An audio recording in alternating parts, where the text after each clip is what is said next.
Alright, so back here with another reptile video. Gonna do a little care video on a Rosy Boa. But first I wanted to thank whoever was lovely enough to send me this really cool shirt. I believe it's a Texas Danger Noodle. Some type of rattlesnake, obviously. Probably a diamondback. Also, whoever sent me the Komodo Dragon shirt, I really appreciate that too. I don't know who you are. Victoria, my girlfriend, is very upset and doesn't believe me, but someone did. So whoever did, if you could comment, that'd be great, because she's mad. But yeah, we're going to do a care video on my Rosy Boa, which is named Noodle, because I'm a child and I have stupid names. Mostly because when people come here and they want to hold somebody, it's better to name them something silly and goofy instead of like Fang or, I don't know, Death. So you go, hey, you want to hold Noodle? It's kind of like, oh, how threatening can something be named Noodle be? The tank, I'm not sure the brand. This was actually a tank that was given to me. But it's a really good tank for snakes. As you can see, it's a slide top and it locks. It's very sturdy, pretty much unescapable, which is what you want, especially for a athletic noodle, as Noodle is. We have a UVB by Acadia, which I really like. Again, snakes, UVB, it's a debate. I like it. Gives me light in the tank. They're all on timers, so there's really no fuss for me. But everyone in my room has UVB. So, again, UVB helps with reptiles. As she pans away from me. Hi, camera here. Yeah. This is the money. Okay, well, actually, Chubbs is the money. Who's sleeping? Everyone has UVB. Chubbs and Tortabella have a Power Sun bulb, which is heat and UVB, but everyone has UVB, even Rupert, who's very hungry. Get a shot of Rupert. He's demanding to know why he's not being fed right now. He's very upset, so we'll feed Rupert before the video ends. Like I said, everyone has UVB of some sort in this room. Even though there's a debate that snakes may not need it because they get the calcium from bones of the mice to eat, yada yada yada. I'm rambling on. Anyway, this is Noodle. Rosy Boa, which, cool thing about Rosy Boas I can't really speak. They are, let me get a pair of tongs because he or she has a great feeding response. So I'll just take my snake hook, give him a little tap, let him know he's not feeding. Wouldn't it be great if I get bit on video? Yeah, it would be. It would be, right? Come on, buddy. Yeah, we're good now. Okay. So, this is Noodle. Little tiny, still a juvenile Rosy Boa. I'm just going to get back over there and put the hook. I know, we'll leave it right here for now. So, the cool thing, as I was saying before Noodle looked like he was going to want to eat, is they are one of two species of boa, the other being the Rosy Boa, that are native to North America, the United States. So, we only have two types of boas in the United States, and Rosy Boas and rubber boas are those two. These guys are mainly found in the southwest deserts, Baja California area. They're very elusive, very rare.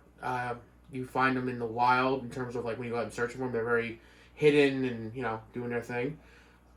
Cool, awesome little boa. In my opinion, they should be more popular. The problem is that you have the corn snakes, the ball pythons, king snakes, milk snakes, they kind of get more of the attention. So these guys are a little bit rarer to find in terms of your commercial pet stores, your Petcos, your PetSmarts. Noodle came from Repzotica here on Long Island in West Islip. If you live in the metro area, I highly suggest going to Repzotica because they are a great store. And that's where I get all my supplies and my food for my animals. But you go to any expo when, there are expos happening elsewhere, but, in this area in New York, hopefully soon, you'll find tons of people breeding them. They come in a variety of colors and morphs. Noodle here, I'm not exactly sure of the locality. I'm sure somebody will put it up there and be like, this is the locality.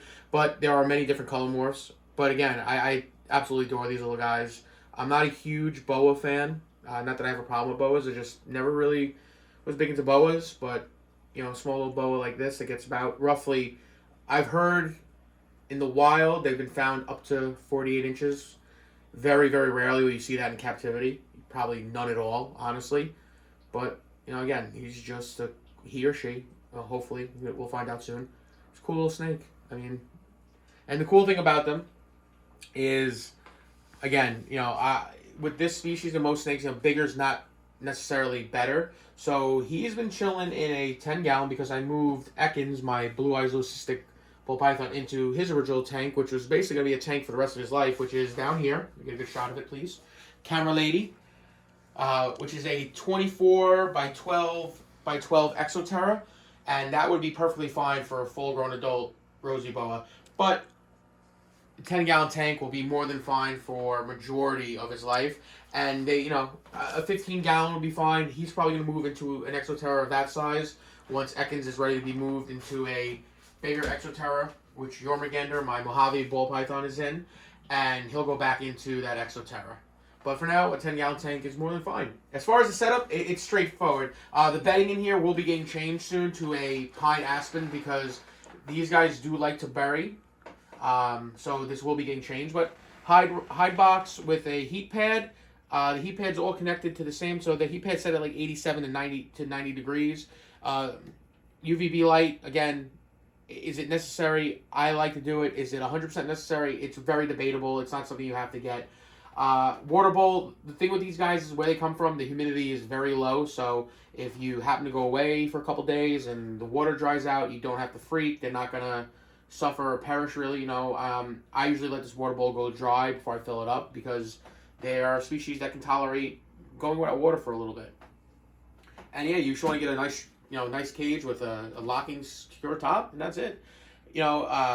Feeding, Noodle, he, she. Again, I keep. I don't want to. What is it? Proper pronouns. I don't want my reptiles to cancel me in 2021. But feeding wise, he is eating frozen thawed or live hopper mice, which are subadult mice.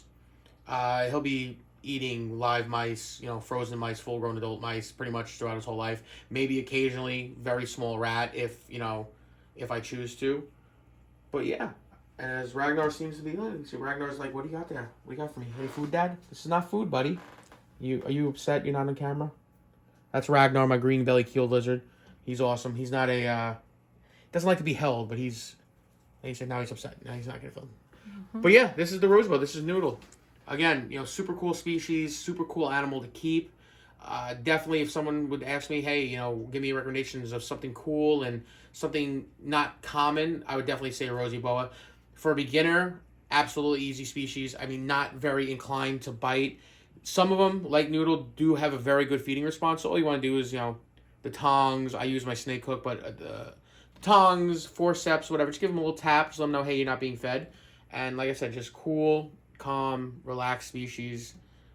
Cool little snake. So yeah, this is Noodle. This is my little care video. And then we have a birthday shout out. And because I've been hitting the head so many times because of wrestling, what is her name again? Dylan. What is it? Dylan. Dylan. I heard it was your birthday. I believe I'm a couple days late. Apologize. She's 7. As you heard, you're 7. But I apologize for being a few days late. It's my own negligence. I get very busy wrestling and taking care of my animals. But I do wish you a happy birthday. And I hope someday you'll be able to come here and see everyone for yourself. And, maybe there'll be a few new additions to the room when you do come. But I'm going to put away Noodle here, and then we're going to go feed my buddy Rupert, the Razorback musk turtle, and see a little video of him eating. So we're going to come over here as Noodle tries to escape. As I said, Rupert here is actually a female, but he got named Rupert because I don't know why. I actually named him Rupert, her Rupert. Razorback musk turtle that I rescued in a beautiful big 40 breeder. Before anyone says anything, why isn't there a spot for Rupert to get out of the water? Believe it or not, I've had multiple basking spots for her, never used them. So she can get out on that log there and get out and pretty much get most of her shell out to dry out, but Razorback musk turtles very rarely come out of the water. And they don't really swim. You can see she kind of walks on the bottom. But what we got here is Fluker's Melody Treat for aquatic turtles. It adds a variety to your turtle's diet. So it's mealworms, crickets, and I believe some river shrimp in there. And I think a couple pellets too. Let me just give it a little tap. Put some in there. And I got some Danios, and unless Rupert ate them, there was some crawfish, and there's a rope fish in there as well. But I'll add some river shrimp.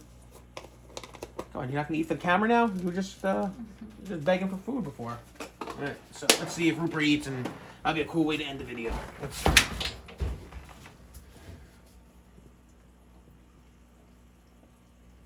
Oh, here we go.